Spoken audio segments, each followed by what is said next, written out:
Hello, my name is Burke Hedges, author of the best-selling book, The Parable of the Pipeline. I open my book with a story about Pablo and Bruno, who take two very different paths in their quest for financial independence. What you're about to see is the delightful animated story of their adventure. So, sit back, relax, and enjoy the life-changing lessons in The Parable of the Pipeline.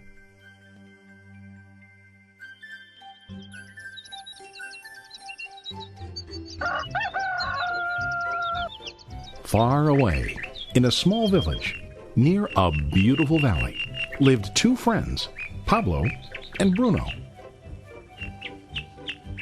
They were both young and dreamed of a better life for themselves. They'd often discuss their dreams about how they would become the most successful men in the village. They weren't afraid of hard work, and they searched for opportunities to help realize their goals and achieve their dreams.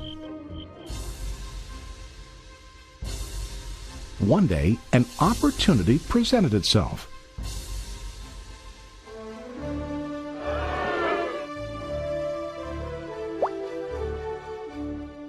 The mayor of the village decided to hire two people to bring water from a spring up on the mountain, across the valley, back down to the village.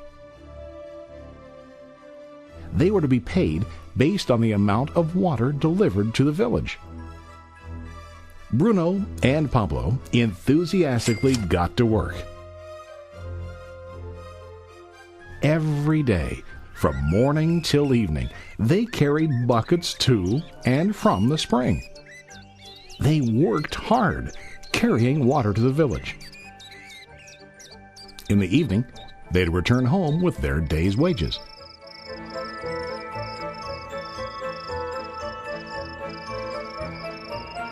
Bruno was satisfied with his work and the money he earned. He was sure that with this work he could achieve his dreams.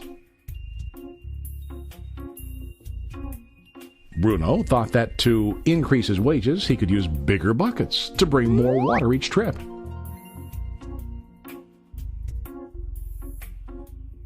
He believed with a larger income he would soon be able to buy a cow and the house that he dreamed about.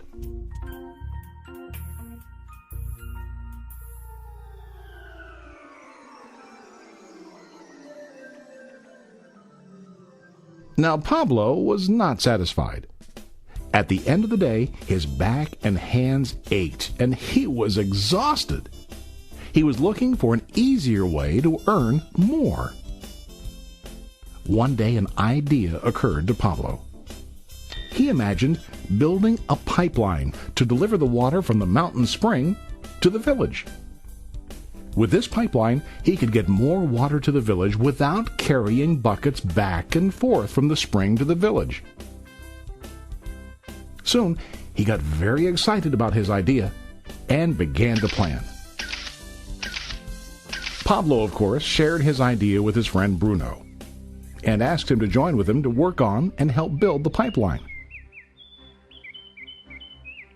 Bruno thought the idea was crazy.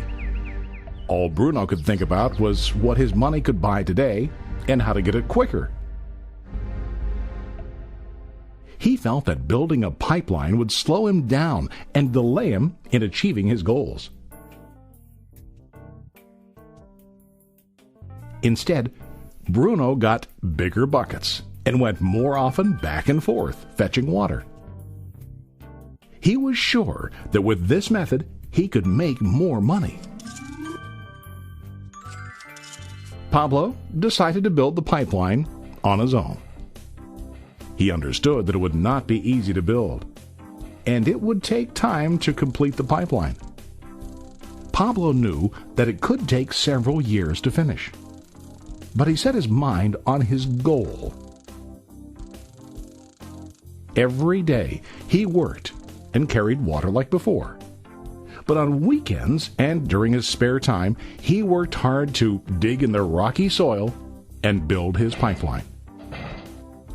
In the first month, there was little to show for his work.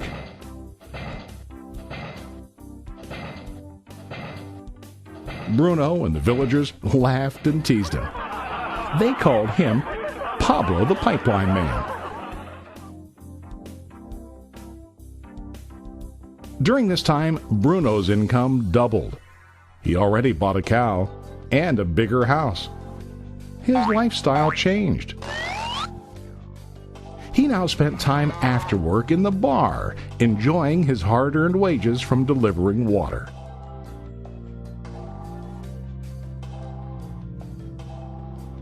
What Bruno didn't realize was that his body was starting to stoop from carrying the heavy buckets every day.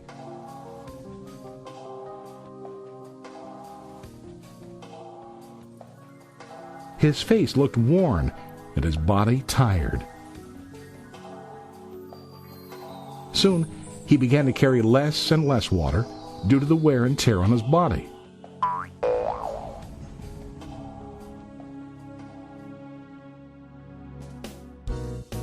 Month after month, Pablo worked.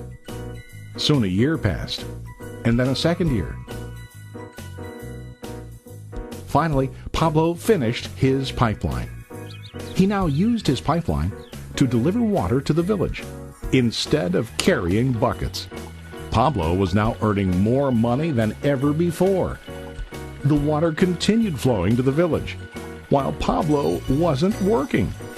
While he slept and ate, the water flowed. Pablo was happy and proud of his insight, persistence, and hard work. Now his income flowed as long as the water flowed through his pipeline.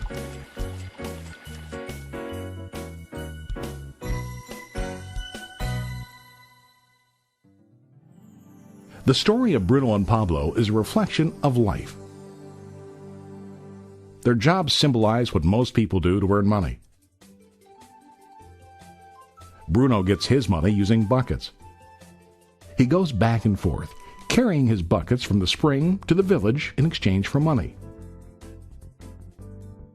To increase his income, he either has to go more frequently to the spring or to use larger buckets. It's common in real life to increase our income by working harder. For example, working overtime or getting a second job. We also increase the size of our buckets by accepting a higher paying position, which often includes spending more time on the job. Most of us exchange time for money like Bruno. We know that every person has only 24 hours in the day and that it's not possible to use all our time to work.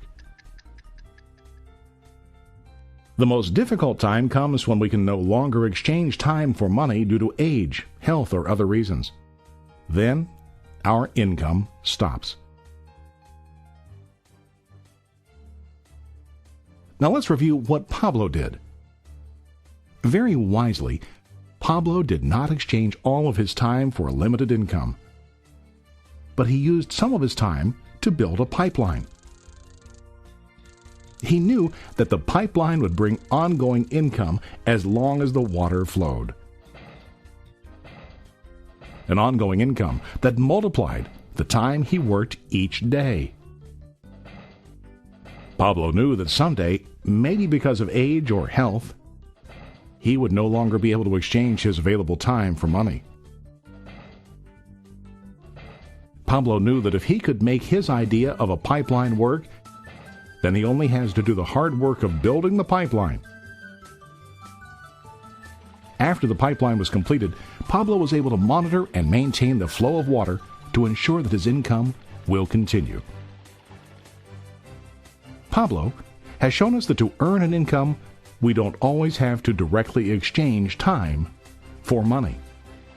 There really are better ways. How about you? Are you still like Bruno, who directly exchanges time for money? Or do you want to be like Pablo, building and maintaining a pipeline for ongoing income?